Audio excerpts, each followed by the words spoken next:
Assalamualaikum warahmatullahi wabarakatuh. Perkenalkan, nama saya Friska Ayu Gading Putri, mahasiswi Program Studi Sastra Indonesia FIB UNS. Pada kesempatan kali ini saya akan menyampaikan topik pembahasan tentang aspek-aspek kelisanan Walter J. Ong dalam Hikayat Maharaja Boma. Saya akan menyampaikan dimulai dari latar belakang, hasil dan pembahasan, lalu yang terakhir ada kesimpulan. Baik, langsung saja ke latar belakang. Latar belakang dari penelitian ini adalah munculnya keberaksaraan yang dinilai menggeser posisi kelisanan. Masyarakat lisan menganggap bahwa keberaksaraan tidak sepenuhnya menghapus pola-pola tradisi lisan. Dapat dilihat dari hasil karya sastra, contohnya Hikayatnya Maharaja Boma yang masih melekat tradisi kelisanannya. Lalu naskah yang dipilih adalah naskah yang tersimpan di Perpustakaan Nasional Singapura, karena naskah dapat diunduh secara daring dalam bentuk digital atau PDF, dan naskah ini juga merupakan naskah tertua dari naskah lainnya, yaitu naskah koleksi Perpustakaan Nasional Republik Indonesia. Alasan lain adalah tulisan Arab pada naskah ini mudah dibaca dan dialih-aksarakan oleh peneliti. Alasan menggunakan teks Hikayat Maharaja Boma, karena teks ini termasuk ke dalam jenis naskah Melayu, di mana naskah Melayu erat kaitannya dengan kelisanan. Sehingga penelitian kali ini akan membahas tentang aspek-aspek kelisanan Walter J. Ong dalam teks Hikayat Maharaja Boma. Baik, selanjutnya hasil dan pembahasan. Dimulai dari deskripsi naskah. Naskah Hikayat Maharaja Boma tersimpan di Perpustakaan British dan Perpustakaan Nasional Singapura dengan nomor naskah MSS Malay C8 nomor 2905, serta di Perpustakaan Nasional Republik Indonesia dengan kode naskah W142. Naskah yang ada di British dan Perpustakaan Nasional Singapura merupakan teks yang sama. Jadi teks Hikayat Maharaja Boma di kedua perpustakaan sama. Lain halnya dengan teks yang ada di Perpustakaan Nasional Republik Indonesia merupakan teks yang berbeda dari teks yang tersimpan di Perpustakaan British dan Perpustakaan Nasional Singapura. Berdasarkan metadata pada laman digital Perpustakaan British dan Perpustakaan Nasional Singapura, dapat diketahui bahwa Hikayat Maharaja Boma ini merupakan hikayat dalam bahasa Melayu yang menggunakan aksara Jawi. Penyalinnya yaitu duat, lalu di setiap halaman bagian pojok kanan tertulis kalimat jangan beriman, sebagai imbauan untuk tidak mempercayai cerita yang terkandung dalam naskah ini.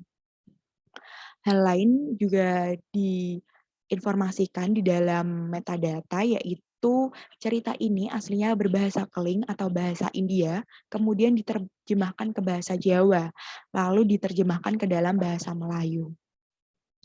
Peneliti menyatakan bahwa kondisi naskah cukup baik dan masih dapat terbaca, tetapi ada kerusakan, yaitu di bagian halaman pertama naskah.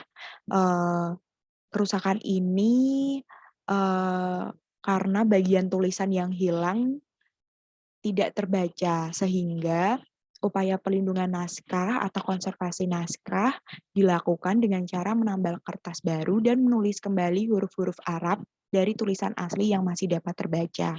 Kemungkinan upaya konservasi ini dilakukan oleh instansi tempat penyimpanan naskah. Selain itu, beberapa tulisan sulit dibaca karena kerusakan kertas dan beberapa halaman mengalami korosi tinta.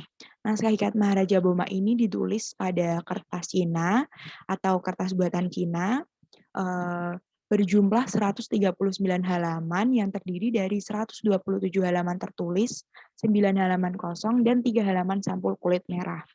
Jumlah baris tiap halaman rata-rata berjumlah 19 baris dengan jarak antara baris di awal longgar, tetapi semakin menuju halaman akhir semakin rapat.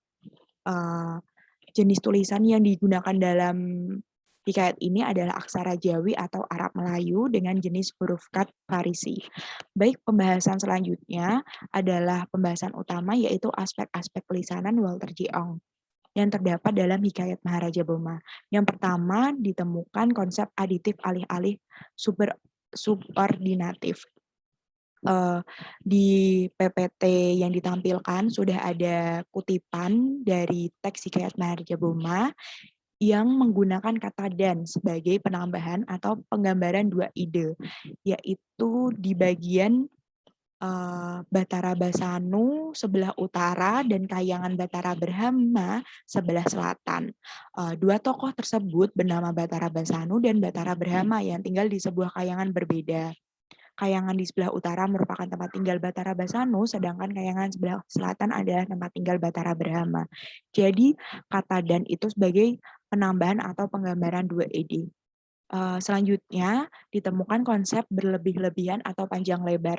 Jadi di kutipan yang telah ditampilkan di PPT ditemukan pengulangan kalimat sebanyak 2 kali. Hal itu dapat terjadi karena kemungkinan kalimat tersebut mengandung makna penting sehingga penulis atau penyalin menekankan kalimat secara berulang-ulang. Selanjutnya ditemukan konsep konservatis atau tradisional. Kutipan dari naskah telah ditampilkan di PPT sebagai berikut. Lalu pembahasannya berdasarkan kutipan di atas dapat diketahui bahwa Maharaja Boma menginginkan seorang putri yang cantik parasnya bernama Dewi Canawati, anak dari seorang raja bernama Maharaja Janaka. Maharaja Boma datang ke istana Maharaja Janaka untuk meminta putrinya itu. Akan tetapi Dewi Canawati menolak permintaan Maharaja Boma. Setelah mendengar jawaban dari Dewi Canawati, Maharaja Boma marah besar dan mengutus patih-patihnya untuk berperang melawan patih-patih Maharaja Janaka. Hal ini mengakibatkan terbunuhnya Maharaja Janaka, istrinya, dan patih-patih istana. Maharaja Boma bersikap memaksa dan memberontak untuk memenuhi keinginan memiliki Dewi Canawati.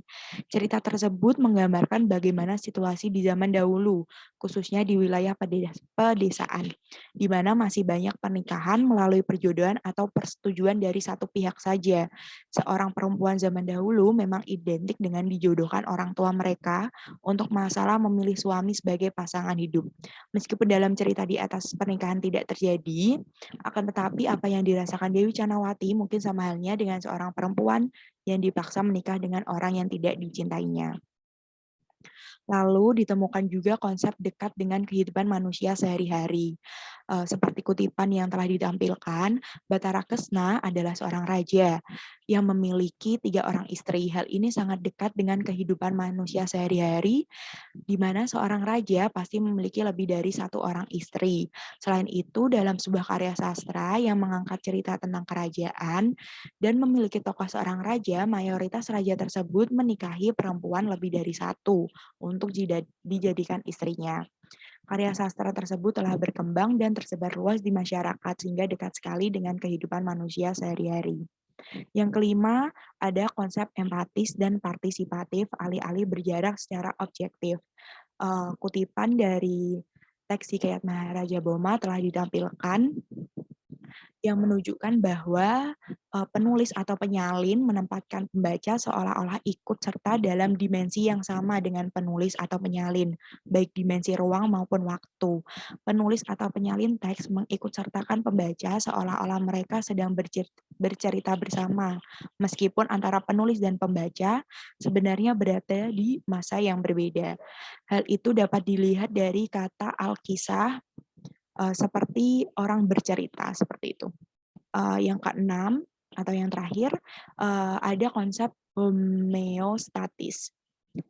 Seperti kutipan teks Hikayat Maharaja Boma yang telah ditampilkan, kata yang bercetak tebal adalah kata hulu balang. Nah, kata hulu balang ini merupakan bahasa Melayu yang berarti pemimpin pasukan. Kata tersebut sudah jarang bahkan tidak lagi digunakan oleh masyarakat umum. Jadi, homeostatis merupakan penggunaan kata yang sudah jarang atau bahkan tidak lagi digunakan oleh masyarakat umum. Contohnya adalah kata hulu balang. Kesimpulan, berdasarkan pembahasan di atas dapat disimpulkan bahwa teks Hikayat Maharaja Boma merupakan salah satu naskah Melayu yang tersimpan di Perpustakaan Nasional Singapura. Merupakan hikayat Melayu yang menggunakan aksara Jawi, disalin oleh Duat. Ceritanya berawal dari tertulis berbahasa Keling atau bahasa India, kemudian diterjemahkan ke dalam bahasa Jawa dan bahasa Melayu. Teks Hikayat Maharaja Boma, jika dianalisis kelisanannya, maka teks ini mengandung aspek-aspek kelisanan menurut Walter J. Ong, antara lain pada konsep aditif alih-alih subordinatif, berlebih-lebihan atau panjang lebar, konservatis atau tradisional, dekat dengan kehidupan manusia sehari-hari, empatis dan partisipatif, alih-alih berjarak secara objektif, dan homeostatis. Sedangkan konsep agregatif alih-alih analitis, bernada agonistik, dan bergantung situasi alih-alih abstrak tidak ditemukan pada teks Hikayat Maharaja Boma.